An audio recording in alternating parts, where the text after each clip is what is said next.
Aku greget Mas, seandainya dia datang ke rumahku ya istriku yang dihina. Baik Mas Eko, sampean tak maafkan. Bang gitu kan. Udah ya, bang. Udah Mas Eko. Sekarang sampean tak antar ke dokter, ayo visum buat laporan, saya bertanggung jawab. Ngono aku Mas. Ya kan, tak incer mulutnya itu, minimal 3 giginya rompal gitu. Tangannya tak patahkan kan, tangannya itu yang menghina istriku kan.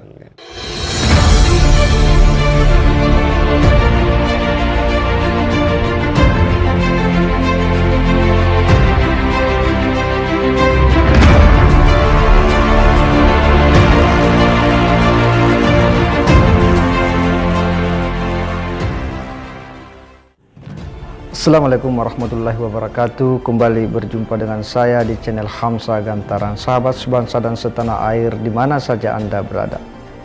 Kali ini kita akan mengulas bagaimana respon daripada Gus Nur ya, Sugi Nur terhadap kasus Eko Kuntahdi yang telah menghina Neng Imas yang merupakan keluarga besar pengasuh Pondok Pesantren Lirboyo Kediri. Lalu kemudian Eko Kuntahdi melakukan permintaan maaf. Gus Nur merespon dan mencoba untuk membangun narasi-narasi yang sifatnya itu provokatif. Tetapi sayang bahwa upaya-upaya atau framing-framing yang dibangun oleh Gus Nur ini tak memiliki pengaruh terhadap upaya permintaan maaf daripada Eko Kuntahdi, karena pihak Lirboyo kemudian menerima permintaan maaf itu dengan sejumlah kesepakatan-kesepakatan yang sudah disepakati bersama. Kita akan coba menyimak bagaimana sikap daripada Gus Nur terkait dengan peristiwa yang sempat viral ini,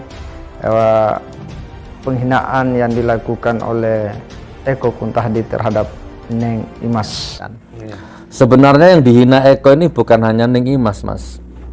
Ya, kalau mau dikembangkan baik secara hukum pidana ya, yang dikembangkan Eko, yang dihina Eko ini bukan hanya Neng Imas, tapi banyak. Pertama, Pondok Lirboyo itu sendiri. Ya, dilecehkan, dinista, apa ya, nggak dihargai, hilang karomahnya. Kedua, suaminya Neng Imas sebagai laki-laki, sebagai bojoku di ngonokno Mas, misalnya ya, istriku digitukan, ya, disebut tolol, disebut selangkangan misalkan, nyebut-nyebut ada kata-kata selangkangan. Ya, jadi misalkan aku di posisinya suaminya, wah, entah 10 bogeman, entah 10 torkopan, terserah. Kamu atau aku yang masuk rumah sakit, visum terserah. Masuk penjara nggak masalah Mas, kan gitu ya. Tuh seandainya ya. Jadi yang dilecehkan termasuk juga suaminya. Martabat istri yang martabat suami secara nggak langsung. Ini pendapatku ya. Terus kemudian anak-anaknya juga sebenarnya kena juga kan. Termasuk Neng Imas sendiri sebagai wanita, sebagai akademisi, kan pinter beliau itu ya, sebagai simbol pondok pesantren terbesar, kena semua itu Mas. Itu yang dilecehkan, dan gak kaget karena buzzer itu memang begitu kerjaannya, nista Quran, nista agama, nista masjid, nista Nabi, nista Allah, nista ulama, memang begitu. Terus kemudian termasuk menista Ibnu Katsir juga, imam tafsir Ibnu Katsir juga.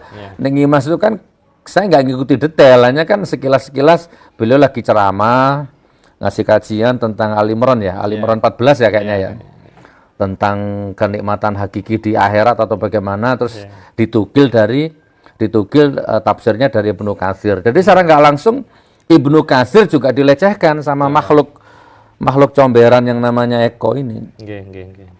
Nah harusnya kalau saya ya, harusnya nggak ada kata damai, gitu kan. Karena yang dilecehkan itu luas. Itu poin pertama Mas. Itu poin pertama ya dari saya. Nah sekarang poin kedua. Apa sebenarnya ini itu. Jadi intinya yang disakiti harusnya ya dimaafkan. Tapi ya sebagaimana yang lain. Proses hukum tetap jalan. karena yang dihina Ibnu Katsir, Iya. bukan hanya Ning Imas saja sebenarnya ya. Umat Islam semua. Iya betul. Dan harga diri seorang laki-laki juga. Oke. Aku greget Mas, seandainya dia datang ke rumahku ya, istri yang dihina. Baik Mas Eko, sampean tak maafkan. Bang gitu kan. Udah ya, bang. Udah Mas Eko. Sekarang sampean tak antar ke dokter, ayo visum buat laporan, saya bertanggung jawab. Lego. Ngono aku Mas. Lego. Ya kan, tak incer mulutnya itu, minimal 3 giginya rompal gitu. Tangannya tak patahkan kan, tangannya itu yang menghina istriku kan.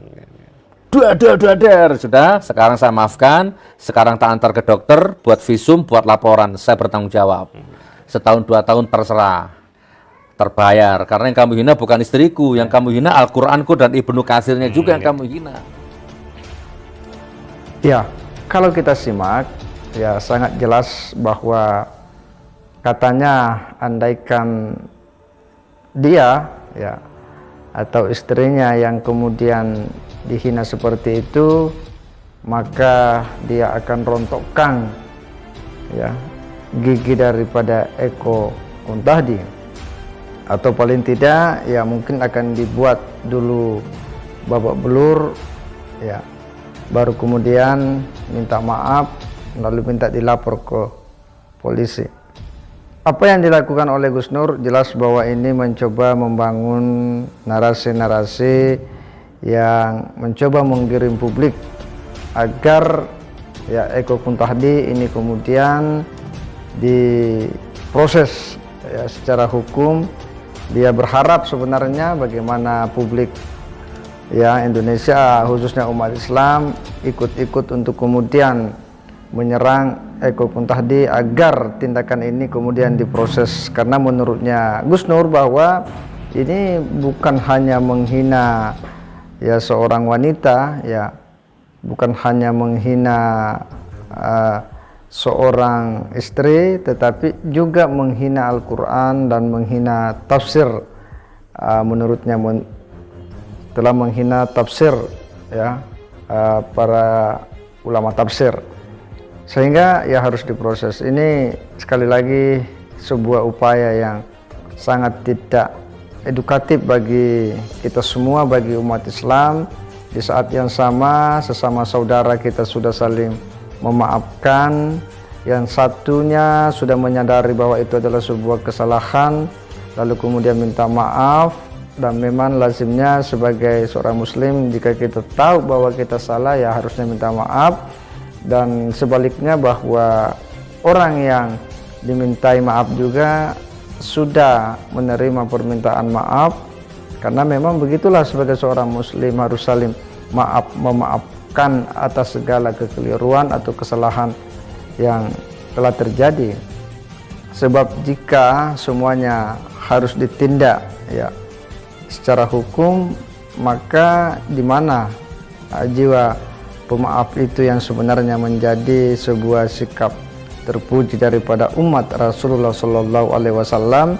Dan menurut saya bahwa ini sudah ditunjukkan oleh pihak Lirboyo ya untuk kemudian memaafkan ya tindakan Eko Kuntahdi yang juga sudah mengakui kesalahan, dan menurut saya itu adalah akhlak yang terpuji, sebuah sikap yang sangat edukatif yang bisa mencerahkan kita semua, memberikan teladan kepada masyarakat dan generasi kita, dan juga menjadi pelajaran supaya kita berhati-hati dalam bermedia sosial, membuat pernyataan, ungkapan atau statement yang itu bisa mengganggu atau menyerang privasi orang lain. Saya kira demikian. Wassalamualaikum warahmatullahi wabarakatuh.